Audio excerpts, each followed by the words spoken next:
I'm really pleased to be here. And first of all, I'd like to thank Jane Macdonald and the whole foundation for this opportunity to make a late comeback to Sechelt. And I think the whole idea of the Medtalks is brilliant. I think it's a great idea that we move on to prevention and maintenance of health and improving our lives and not just treatment. Jane mentioned we came here, my wife and Jean and I, about a month after we got married. And our two boys got their start here. I learned a lot, as one does in medicine, at the beginning of a career when you're already graduated and you've already done your training. I had some amazing mentors among the doctors, people like Al Swan and Walter Burtnick and Eric Patekow. I had really amazing nursing colleagues in the hospital. It was a wonderful experience for me. So, with that, I'm going to talk a little bit about being fit for life, and hopefully this will all work. At the end of this talk, if we can get this to move, by the end of this talk, you'll be able to do this. Well, maybe not, but you've got to have high aspirations in life, and you have to admit she's pretty amazing. I think she saw 20 a while ago. Anyway, as a doctor and just as a person, I know that fitness is really key to health. But even I was surprised about what I learned when I was doing the research for this talk.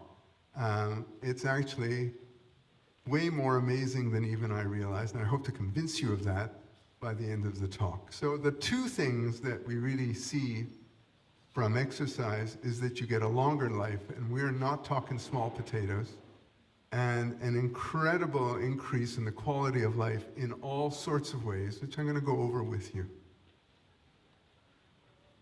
So, life expectancy increased. So, an American study, National Institute of Health, that's NIH, finds that leisure time, physical activity extends life expectancy as much as 4.5 years. Well, 4.5 years is a lot, but it's even more impressive than that. We in Canada live in a country, fortunately, where our health is actually better than in the US overall, and our life expectancy is better, and I'm going to show you a few more figures about that as well. But 4.5 years, and the type of exercise they were looking at was not Olympic athletes. Okay, it was people doing small amounts of exercise, half an hour a day, that sort of thing. And I'll go over what sort of exercise counts in a bit. A lot of people feel, well, what's the point of this?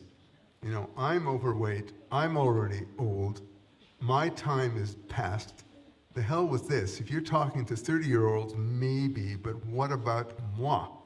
And the answer is, sorry, you still benefit virtually at any age, okay? And that was one of the things that really surprised me.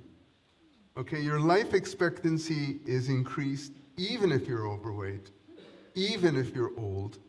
I have a life expectancy calculator, which I'm going to try and see if I can get to work on here. We've had little internet things in a moment. But before I do that, I'm going to talk about one more study. This was done in Norway, and they looked at old men.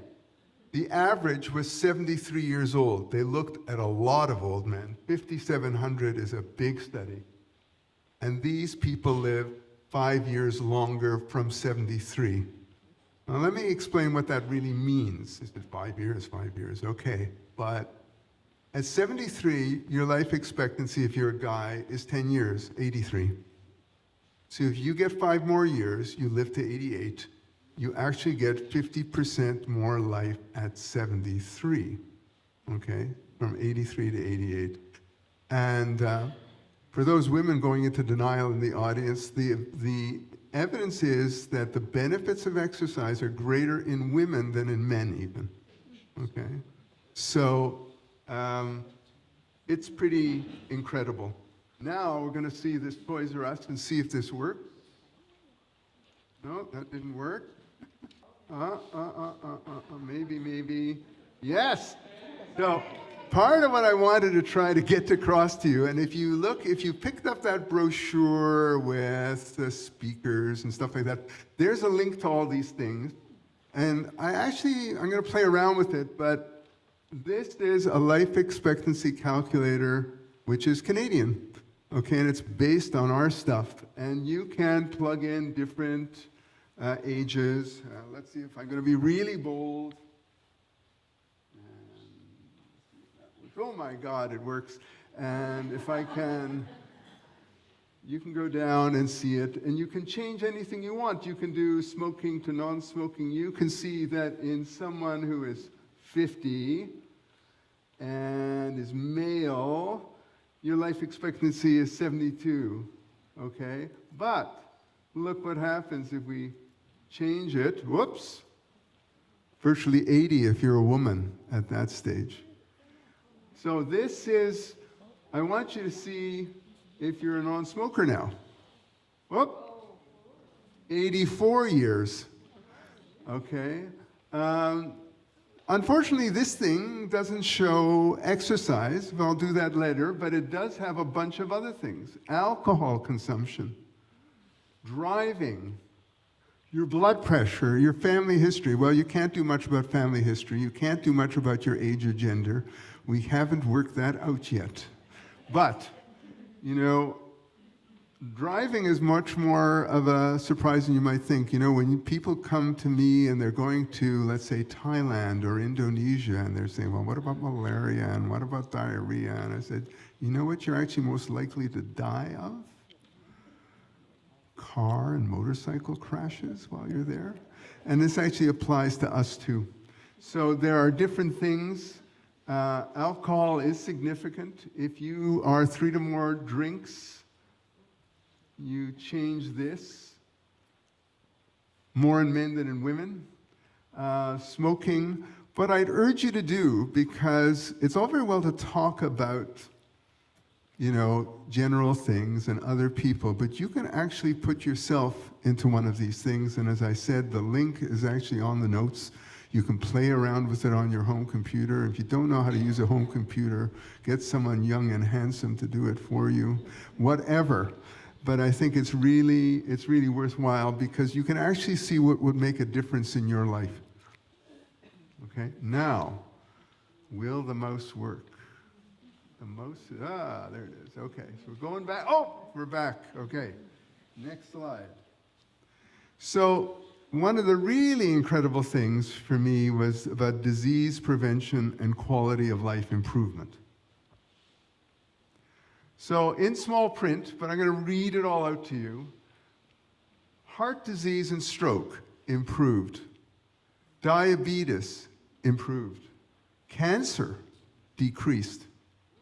Osteoporosis decreased. Back pain decreased.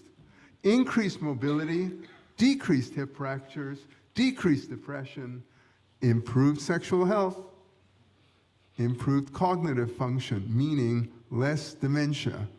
That's what exercise does.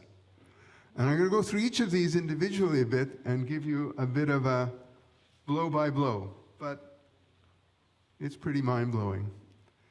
Did you know low physical fitness is as strong a risk factor for mortality as smoking? Well, maybe you have to be a bit of a doctor or nurse to understand what that really means. Diabetes is a vascular disease. That's what people die of. Heart and stroke is more. You get peripheral vascular disease. Smoking also has a major effect on blood vessels. So there's a multiplier effect between smoking and diabetes, which really increases vascular disease. So it's a terrible combination. But saying that, lack of fitness is as bad a risk factor as smoking and diabetes. Reverse that, fitness is as great an improvement as not smoking and diabetes, and that's in addition to not smoking. Fitness level is one of the strongest predictors of all-cause mortality in people with diabetes. Okay, so You're not talking just about heart disease. You're not just talking about stroke. We can predict that your life will be longer and better in diabetes just from doing exercise. And here's another one. Physical activity can be as powerful as some medications with fewer side effects. In fact, of the many, many medicines that we have for diabetes, only one has been shown to increase your life expectancy, and that's not true of physical fitness and exercise. Okay? Regular physical activity, along with healthy eating and weight control, can reduce your risk of diabetes complications. Well, it's not the diabetes, it's not just the numbers, my sugar is 14, my sugar is 8. What we're really concerned about is the heart, the stroke, the kidney disease. Commonest reason for kidney failure and dialysis in North America is diabetes, okay? Neuropathy, people who can't feel their feet, okay? These are big, big ticket items that are going on. So, what about heart disease and stroke? Well, physical fitness reduces your risk of death by 25%. That's the average. It's about 23% in men and 27 to 29% in women. It's a huge, huge thing.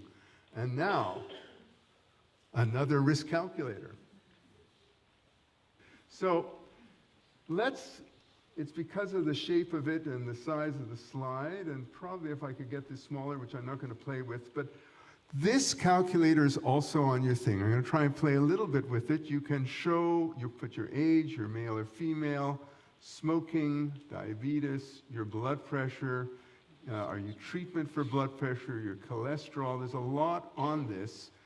Kidney disease, yes or no. Family history, yes or no. And all these things. And at the bottom, you get these little happy faces.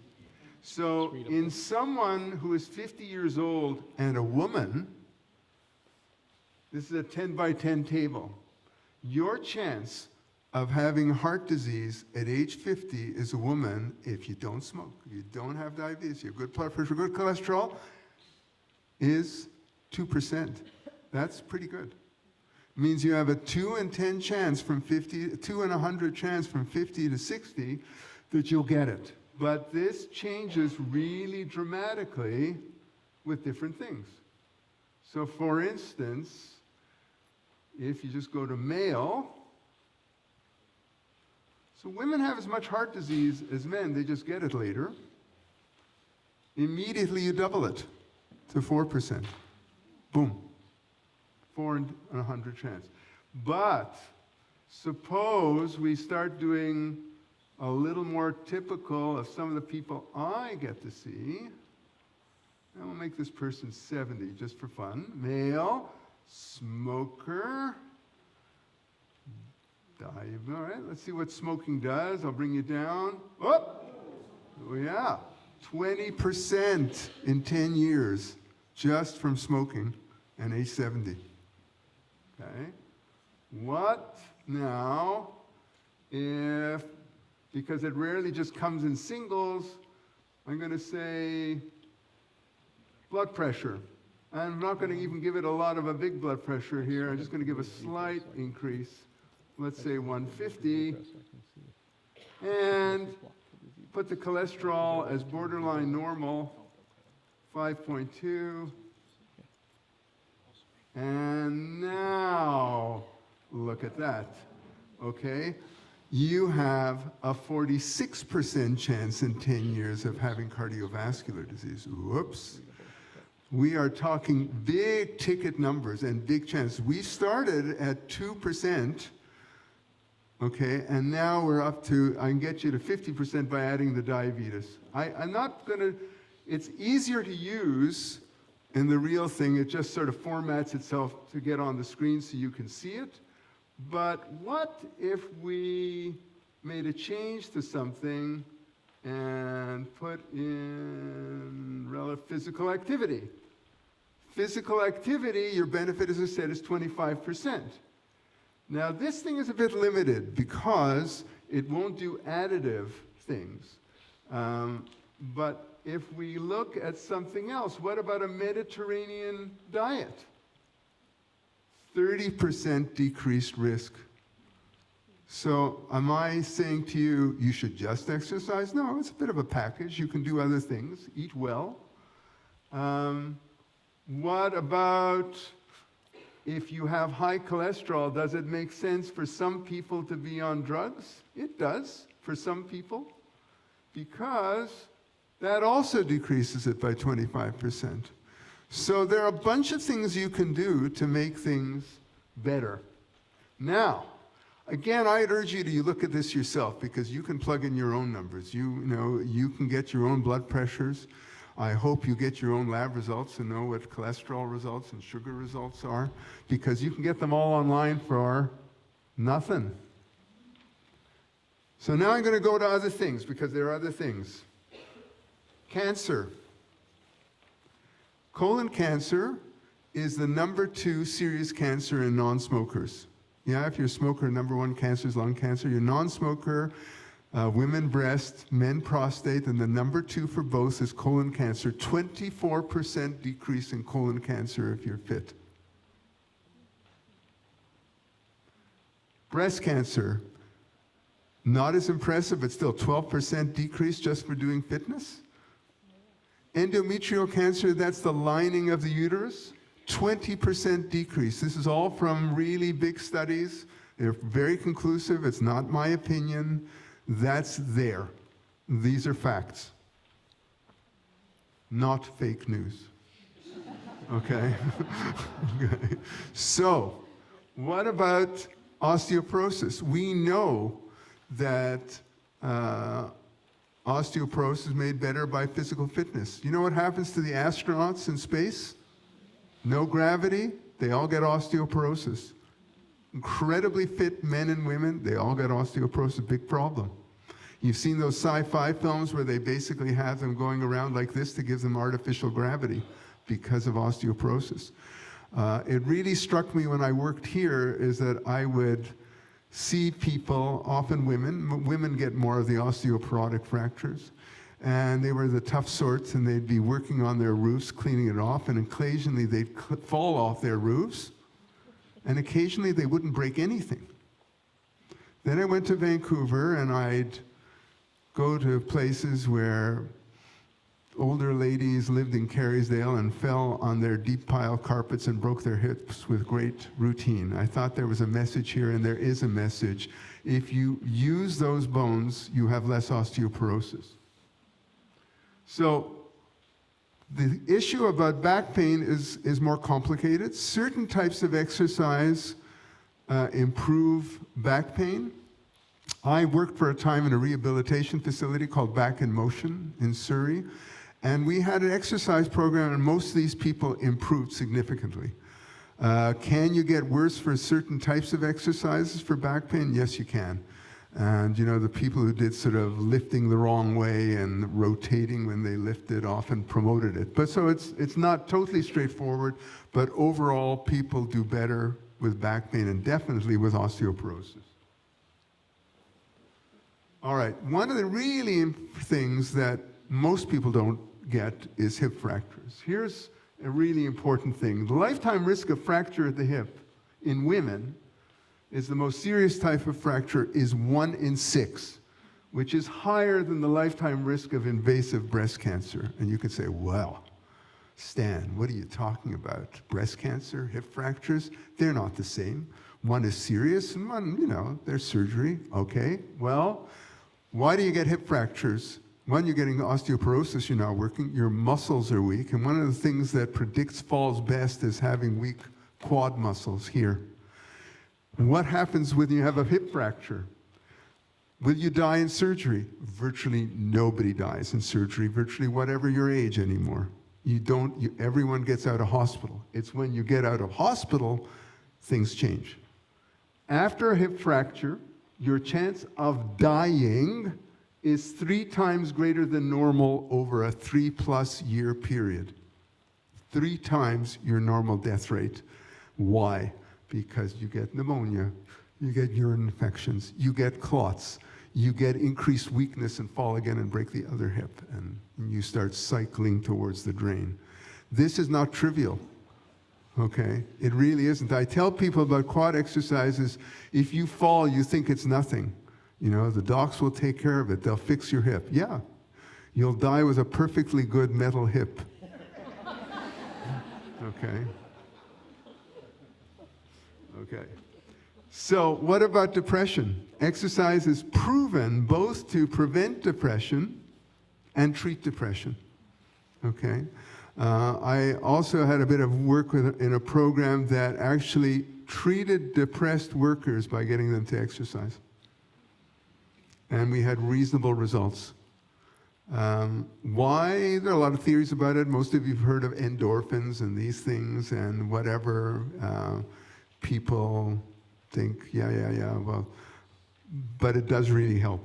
What about sexual health? Aha.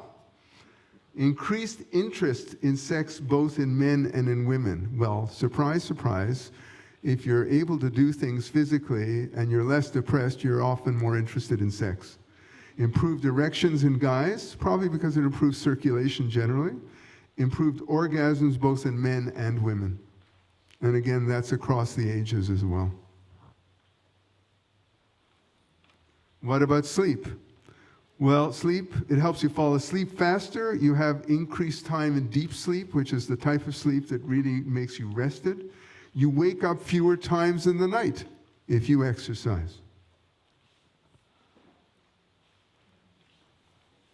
There was a study of 2,600 men and women, 18 to 85, and they found that 150 minutes of moderate to vigorous exercise, so let's understand what that means. That's only 30 minutes, 5 times a week, that's all, provided a 65% improvement in sleep quality.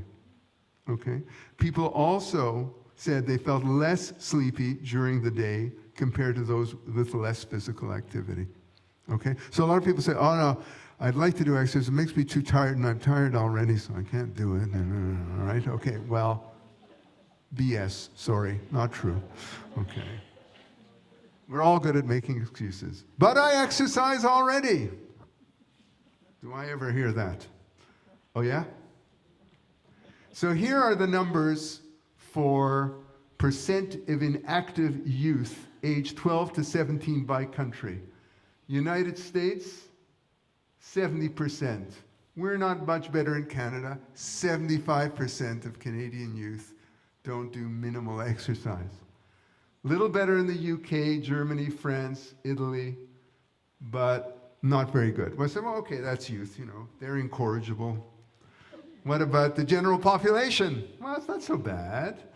If you look at Germany, 20% who are inactive, Canada, 25%, to the UK, 30%. That doesn't sound so bad, but it's actually worse than you think. So this is Canadian figures. If you took kids, boys, girls, 8% of young kids do adequate physical activity, and no, this does not count. Okay? This does not count. Teenagers are, as usual, in a class by themselves. 8% of boys and 3% of girls meet Canadian physical activity guidelines, which are, I mean, that's outrageously terrible. Okay? You get better when you're young to middle age. And then 60 to 79, 13% of men, 11% of women meet Canadian guidelines, which I'll reiterate is 2.5 hours a week.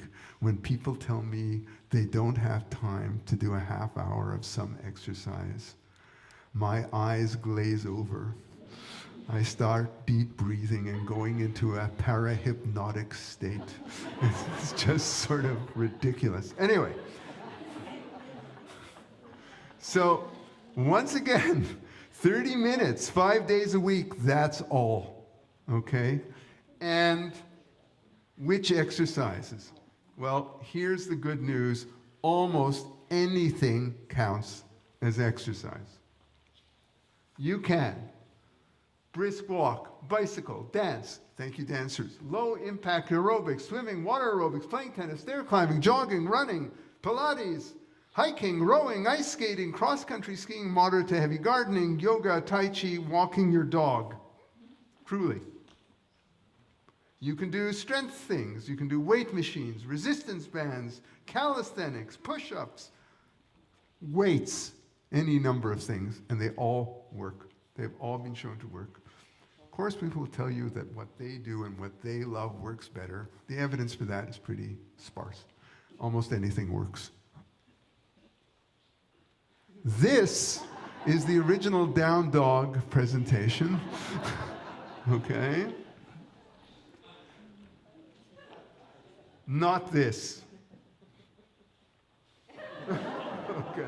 This does not count.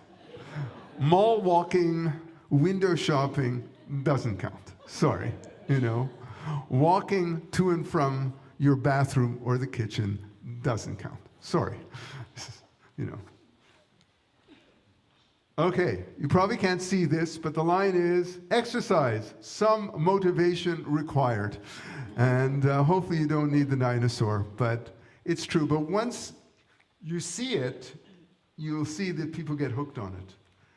But once again, it's time for some more things. I'm too old. I'm too tired.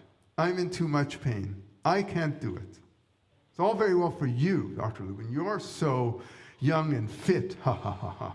I love flattery. Too tired.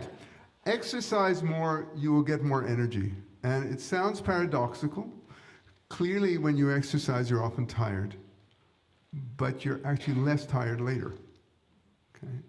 And by the way, this is time to do another one of those paradoxes. People say, well, yeah, you say it's better for heart disease, but I know that guy, that marathon runner, Jim Fix, and he died doing the marathon. I said, okay, what's the truth of that?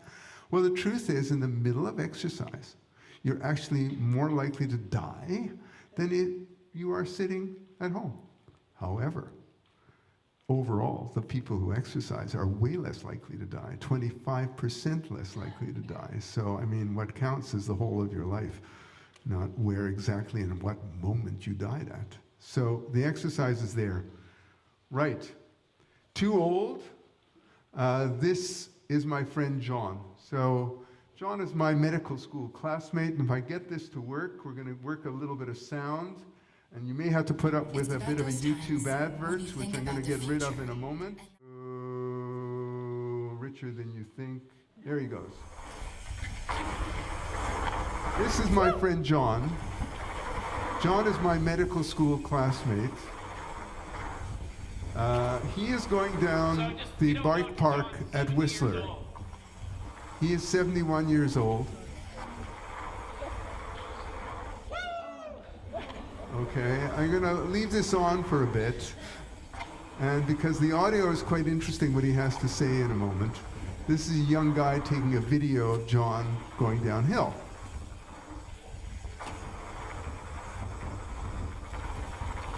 This is not speeded up. He really is jumping those jumps.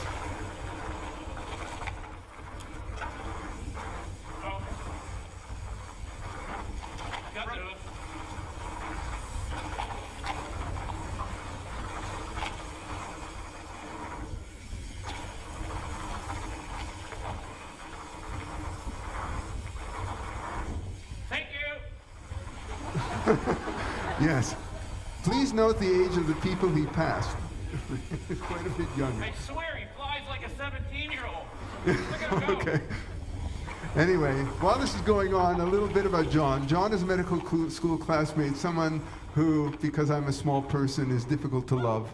He was always disgustingly handsome, very smart, very good at everything physical he turned to. So you say, oh yeah, so that's nice. Nice to know there are exceptional people around. What you don't know is that John had a very aggressive cancer, which was treated with surgery, radiation, and chemo, and this is taken after he recovered. Okay? So people have their challenges in life and overcome them, and definitely is. So I'm going to turn that off. Enough of John.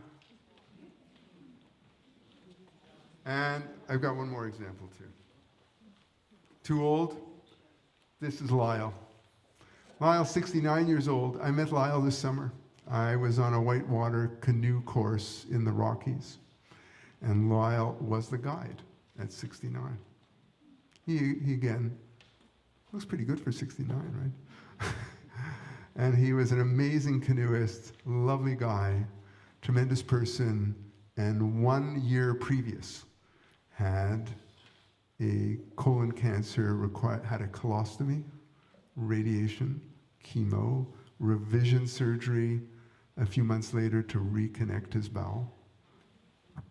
And I've done a fair bit of canoeing in my time, and he's definitely the best canoeist I've seen.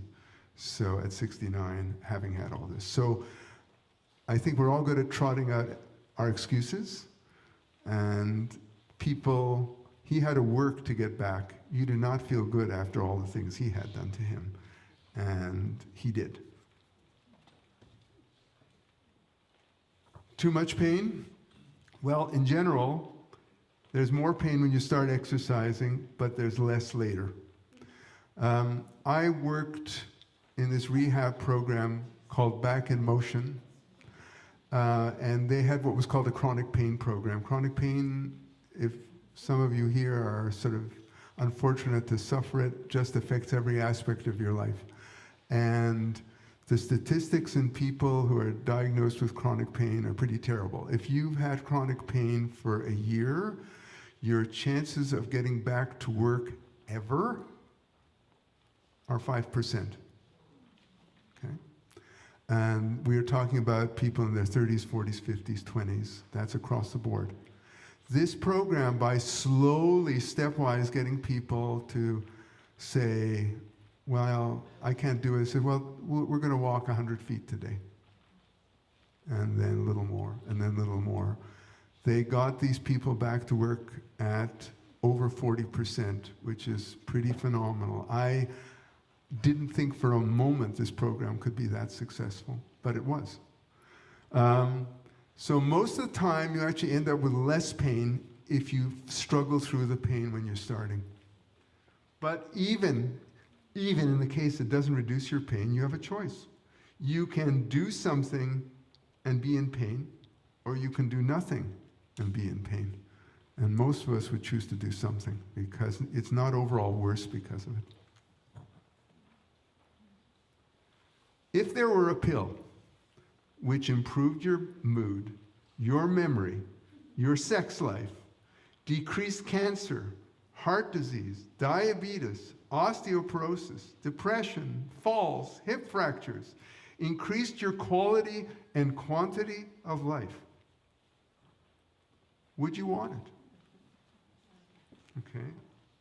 Well, exercise is cheaper than medicine, has fewer side effects than most, and you really don't have to do much to make a difference. Thank you.